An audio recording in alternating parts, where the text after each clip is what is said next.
When people ask me, what should you do in the middle of a market correction?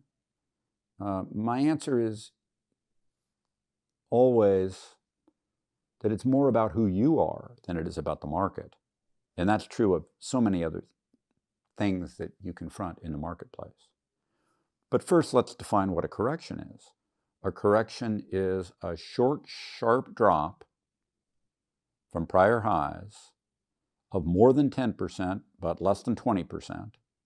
That's fast, leaves just about as fast in a near V-like pattern with a very scary story that after the fact turns out to be false. But when it's happening is scary enough and you can't really prove it's false.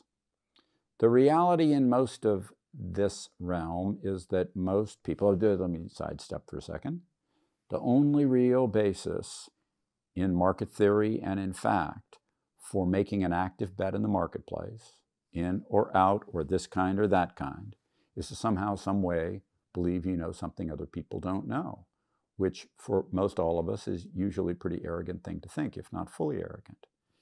And in that, if you're like most people where you don't know something other people don't know, but you've got an asset allocation that's appropriate to your long-term needs, and the correction happens, what you ought to do is nothing but sit through it, because they don't last very long in that V-like pattern.